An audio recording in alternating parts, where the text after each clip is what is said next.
Okay,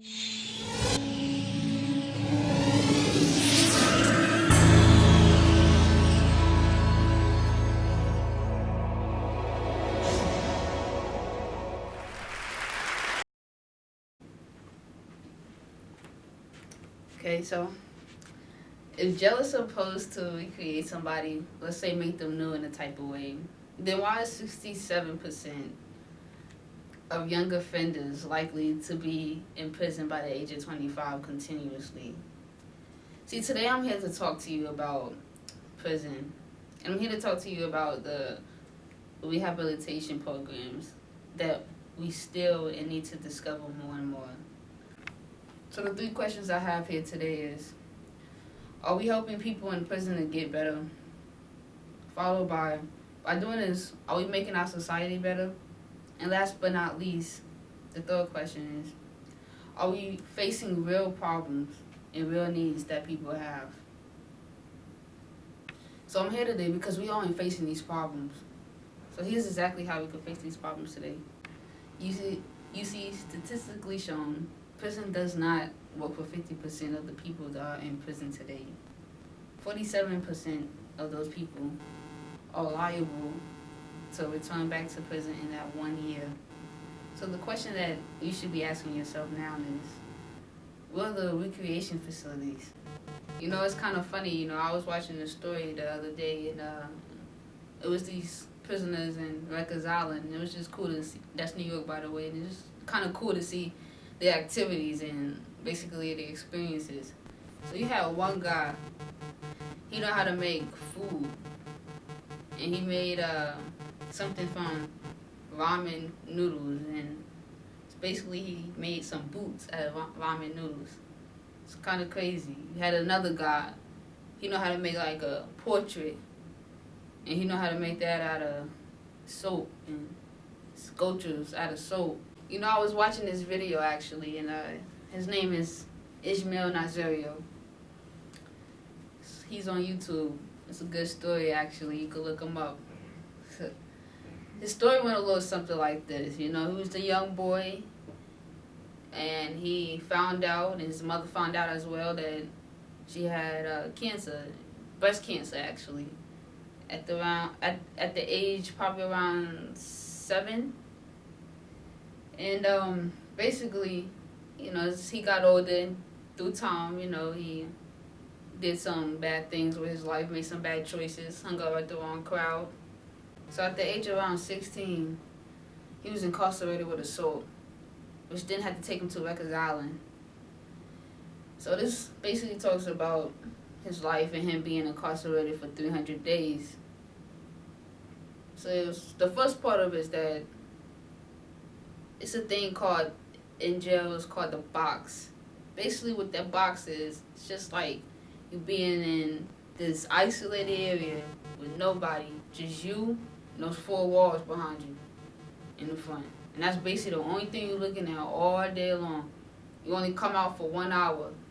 And you ain't seeing nobody either after you come out for that 1 hour. You just coming out. It's a sad way of living. See, he kind of talked about the stuff he had to go through. He talked about the screaming, the mental thoughts that he had. He talked about his depression, his loneliness. He even said he cried up in there. It's a sad story. It's a sad life. So when hearing this, I guess the three stories that really fascinated me was when he had a fight with the officer. So it went a little something like this. So it was him, and it was the officer. The officer would talk to him, say, oh, you think you bad and stuff, you think you bad? It was a little saying that goes something like, you want to box it out or something? And that basically means you want to fight it out. And he was like, sure. And then it went like, I won't tell nobody if you don't tell nobody. It was like, all right. The officer asked him, are you going to tell somebody? He didn't respond. By then they went at it. They were fighting each other. So, it's kind of funny because instead of doing this, we kind of look at the officers as being the good guys. And we look at the people that's the inmates being the bad people. That's the thing. We need to get into these inmates' mind, find out, talk to them one-on-one, You know, what really caused you to do this? What really caused you to do that? You know, it might be a mental illness. The second thing was that came across when reading this was how he heard people talk about crimes continuously. See, you know, like I said before, prison is supposed to be a place where it gets you back on track, gets you back motivated. Well, why is the people that's in there still talking about the next crime they're gonna do before they even could get out?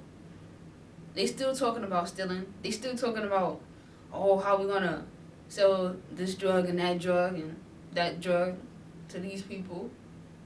How is this all helping together? See, it's no other choice but to come back in the system. The third thing that fascinated me was he had this old guy. It was this old man in prison. He was like in and out of prison. He was doing about 33-year sentence. I think right at that time and moment in life, he was probably at 25. Still about roughly about 9, 10 more years to go. He was talking to Ishmael. He said to him, I guess Ishmael asked a question. It went a little something like this. Ishmael said to the guy, so what you doing? It's like nothing. It's like, well, I'm looking up. So the third thing that fascinated me in jail was a little story by Ishmael. He said it with a little something like this. Guess it was an old guy. He was doing a 33-year sentence. At this time, he was like 20. He already done did about 25 of his sentence. So he got asked the question by Ishmael. He said, what you doing? He was like, I'm just looking up at the clouds. Like, what you looking up at the clouds for? What you see up at the clouds? The old man kind of said, well, you look at the clouds and you tell me what you see up there. And he was like, I really don't see nothing. He looked again. Ishmael, the guy, said, I see a plane. He said, oh, you see a plane? He said, okay, so what is that plane doing?